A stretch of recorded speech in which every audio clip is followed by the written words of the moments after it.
I am joined by the amazing, stellar, galactic, infinitely renowned Moon. Hello! Hi, And hi, hi. started your VTubing career back in December of 2021.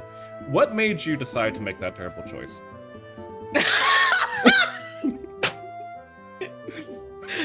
Just coming out swinging with What made you decide to be rejected from the rest of society forever? Like, I'd done, like, streaming on and off just with friends, obviously. It was just, like, little, like, we were just messing around in, like, PUBG and, like, wanting to record our shenanigans because we were just having fun times. We were like, I wish I would record it because I started to get this, this feeling that, like, because me and my friends spent more time, like, online and not, like, IRL, and, you know, being long distance from friends that I had made in college and stuff, it was one of those things where I'm like, I want to have home movies. Like, I feel like I always watch, I love, like home movies of, like, friends from, like, the 90s, you know? Like, we're losing that, right? Home videos. Fun little photos of, like, hanging out together and, like, videos and stuff. Like, that is something that has always been really precious to me, especially, like, you know, not to get dark and sad, but, like, you know, after losing my dad, I missed having, you know, stuff with him, like, having memories and stuff. Obviously, that was a little more recent, but it ties into that feeling for me of, like, preserving memories. Preserving memories is so important. And so that's why I started streaming, was just to preserve memories. I had no illusions of ever doing it for, like, potentially a career or any of that. The reason I stepped into VTubing specifically was because of Pren. It was like, Pren was my gateway VTuber. I don't know if you're familiar with Pren. I'm aware of Pren. I love their content. Yeah, we love Pren in this house. Yeah, she's, you know, a succubus VTuber. I remember when she first came on my, like, For You page on TikTok. Like, TikTok's to blame, first of all. TikTok's 100% to blame for my entry. That TikTok can get brought up a lot today, I guarantee you. Yeah, probably. I was, like, very into TikTok because I was a Vine bitch, like, big time. I loved Vine. And when it died, when that app died, there was a giant short form content shaped hole in my heart. And so I was a very early adopter of TikTok. Like, back when everybody were like, it's just cringe dance videos. Like, who even, you're cringe if you use TikTok. It's just Musically or whatever. Like, it was like that early. Like, it just switched over from Musically. And I was like, no, this is Vine too. Mark my words. You could ask any of my friends. I was trying to convince them all. It was like, pick up TikTok. I'm telling you, it's Vine too. Vine is so back. And I got really into watching TikToks. We're so fucking back. It's not Jover. We're so back. And Pren started popping up on my For You page. I think before that, my experience with VTubing, I was, like, very vaguely familiar with, like, VShoujo. Mm-hmm. And I'd heard the word Hololive, but even to this day, I don't think I can name a single Hololive person. I don't know anything about them. There are a lot of, like, just general content creation stuff that's weird. It's hard to get to talk to people. Either it's a case of, like, you don't want to seem clout chasey or parasocial, you know, depending on you know, if you're a creator or a fan. You don't want to, like, come off too strong, but you also want to be confident, but you also want it's just, oh my god, it's so hard. And the worst part is, like, most of us are neurodivergent too, so on top of that, we already struggle with socializing. We're all bad at it. It's like, yeah. What was sounding friendly, but also kind of professional, but not too professional? Yeah. I hate it. And I think one of the worst parts is too, like, obviously there's, like, a lot of, like, social weird lines and stuff, but, like, being autistic not only makes you bad at socializing outwardly, but it can also, I don't know, like, for me, I have very, like, black and white thinking, and it also makes me afraid of confrontation. So this is one of my character flaws, is sometimes if you rub me the wrong way once, I never want to fucking talk to you again, and I don't want to tell you why. And it's bad, right? Like, people are like, if something's wrong, you have to tell me. And I'm just like, I don't want to. I don't have to. Exactly. And I feel bad sometimes, but, like, there's been a couple times, like one of my weird little pet peeves, I don't think this is that weird, but I've had where people have and they're, you know, VTubers that like, you know, are friends with a lot of other people and like mutual connections and stuff. But I've had people that'll just send me a friend request, even though we've never like directly talked, or they don't have an opening conversation. They just send me a friend request, and I'm like, you are making my social anxiety go through the fucking roof right now. Like, what do you want to talk to me about on Discord? Why are you friending me? Why like, are you trying? Why are you trying? To have an open, at least be like, hey, I'm blah, blah. I don't know if you've seen me around, but I was hoping to talk to you about XYZ. And then if I respond to it, and then you send me a friend request, cool, awesome. But the people who just will just fling spaghetti at the wall with a friend request, I'm like, now I'm like, it's a pet peeve. I have to sound friendly but professional, or ask them if they have games on their phone. Yeah, hey, yo, you got games on your phone? But I used to just send people friend requests, and that used to be my way of like asking permission to DM you. And I realized that doesn't work as often as I think it should. Because not everyone like thinks that same way. Like it's hard to have like unspoken communication of like, okay, because there might be someone else who has a complete opposite view on that. Their take might be like, hey, send me your friend request before you talk to me or something. But like, it's just like, it was just my thing that I'm like, I don't know you. What do you want to talk about? Because like I've actually had friends, like actual friends that I have had to like establish my weird little communication quirks with, where I've basically said, like, they've sent like a message that just said, hey, and I send back like, I am so sorry, but if you're gonna be friends and you're gonna communicate with me, one of my needs is I need you to tell me what we're talking about up front. I cannot deal with small talk. I can't deal with like, and this is just because this is how I am in real life too. I'm like, if you're trying to just be like, hi, hello, hey, how's the weather? Going? Like, fuck that. Just dive in. Are you hyperfixating on something and want to gush about it? Cool. Send me a paragraph. I would prefer that to a one word hey in my DMs. I really would. Lurker culture is a big thing on Twitch, you know, along with emo culture. Like a lot of things are important. Here's I want your take on something, because we were talking about numbers a little bit before we started today, right? I'm not super experienced on content creation. You know, I've only been doing this for almost 2 years now. 2-year anniversary is next month. Hell yeah. Let's go. But I've noticed about every 4 months-ish, you know, there's a dip in viewership. Everyone experiences it, other than like those in the higher end, because those are the well-known ones that everyone goes. But on Twitter, or X, on Twix, Wait, left Twix or right Twix? This is a big difference, okay? I feel like the muskrat would eat left one. But on Twitter, about every 4 months, we get posts about like how Twitch is killing lurker culture and all that kind of stuff, because everyone's seeing their viewership go down, so clearly it's Twitch's fault. Yeah. But then it goes back to normal the next month, and everyone shuts up, and we go back to normal. People seem to misunderstand a lot about lurker culture, and some people, you know, we do occasionally get the people who think, I have to say this, like, as truthfully, I don't think they're actually upset. I think they're just going for the clicks at this point. That lurkers are, you know, like, not producing to the stream at all. But most people do just pop in and lurk. Hell, I fucking do it almost all the goddamn time. I'll come in, do some, you know, fucking scream emotes, call you little bitch, and then lurk for the rest of the fucking stream. Yeah, lurk most. I lurk, and I don't even chat. I'm like a real lurker where I don't even use a lurk command or nothing, because I'm too easily distracted. But I want to support my friends, so I always am lurking. I have a lot of channel points in a lot of people's channels because I genuinely enjoy being there. But I am so goddamn busy that if I sit and chat in everybody's chat, there goes my day. And I have lost many days to this, where I am just like chatting in Twitch chat all day, and all of a sudden I'm like, oh no! I think a lot of people misunderstand lurker culture, mainly in that, you know, how to put, there was a term that was given to me like way back when I first started streaming, and I kind of recognize it's like second screen streamer. You know what I mean? Not that they aren't enjoying your content, but they're not watching you like a TV show.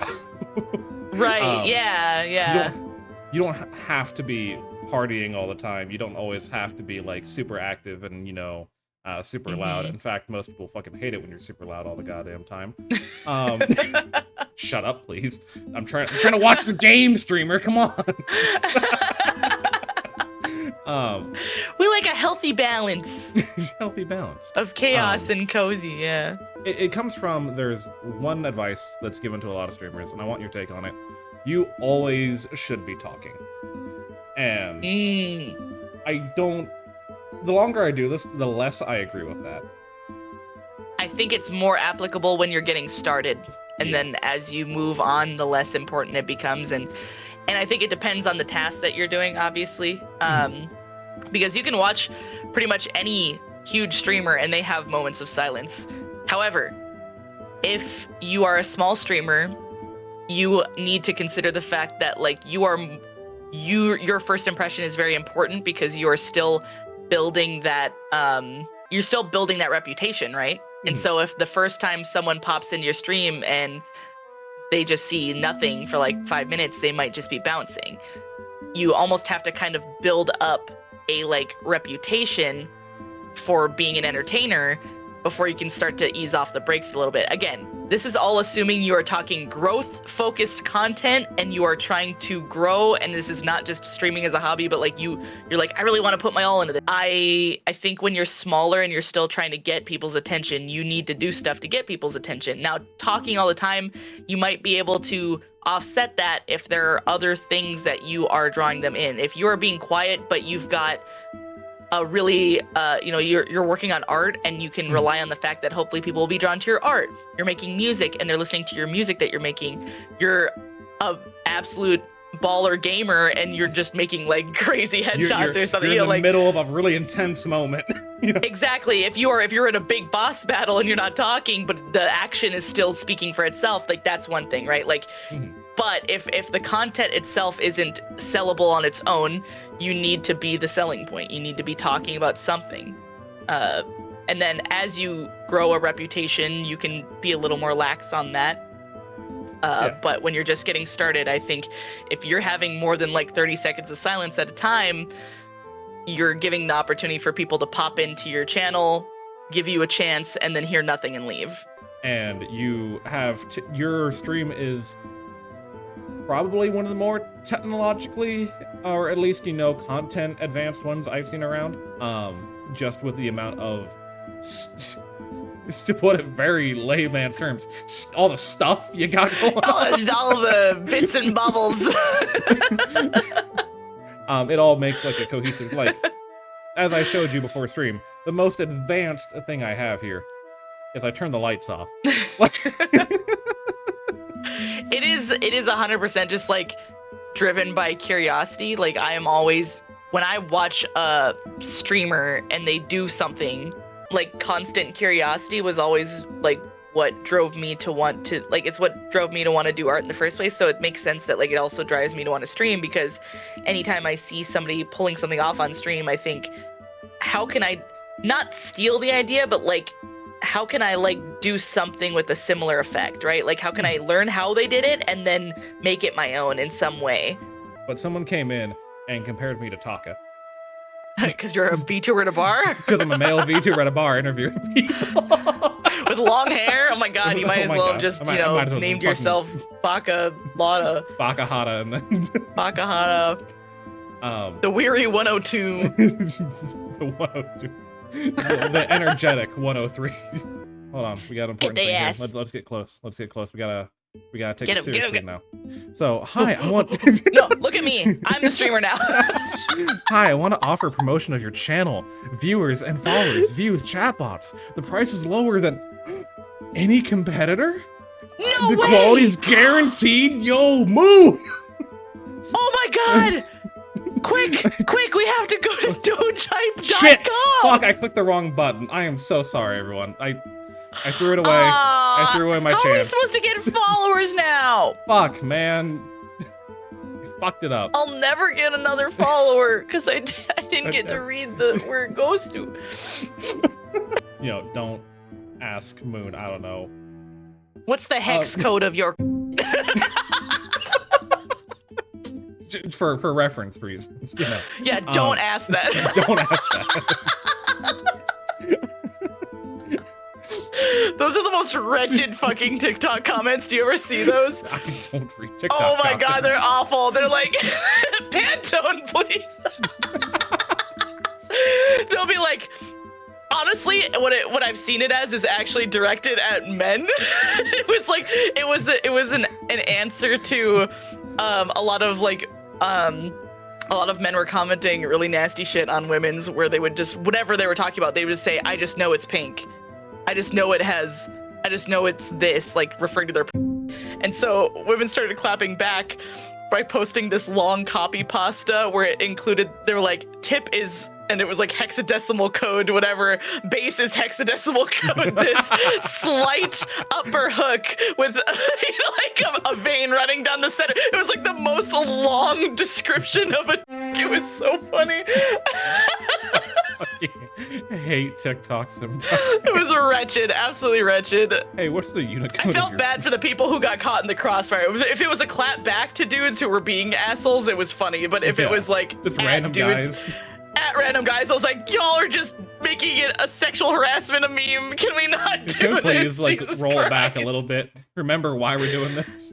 Yeah. Oh God. Oh TikTok. Yeah, because then if I have more time to put into this, I'm not as fucking tired all the time. I can grow faster. Yes. I want to make that very clear. Like, I've grown at the rate I have because I had a support system in the form of my husband.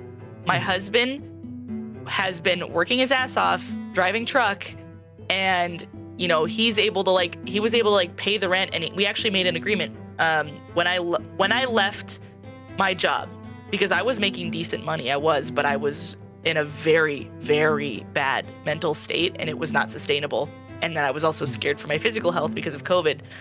And I basically said, like, what if I made it on my own? What if I didn't work for a company? What if I tried to do freelance or whatever? And he was like, he had recently listened to a podcast by Rhett and Link where they talked about when, now they're the kings of YouTube, right? Yeah. But like, when they first were getting started in content creation, they each talked to their wives and said, like, hey, this is what we want to do. We think we can make this happen. And their wives basically gave them, like, you have 2 years. You have 2 years. And if you can't be making like enough decent amount of money, you need to just go back to the grind, right? Go back to the 9-to-5 grind.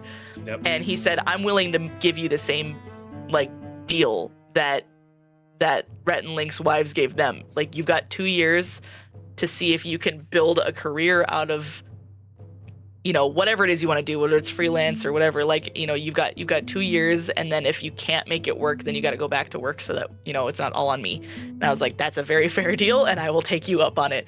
And so he supported me. And so I've basically been a full-time VTuber. Even though I was doing like other work and stuff, I've slowly been able to transition to, I am essentially a full-time VTuber right now. Which is why I want to add like a third stream day to my schedule.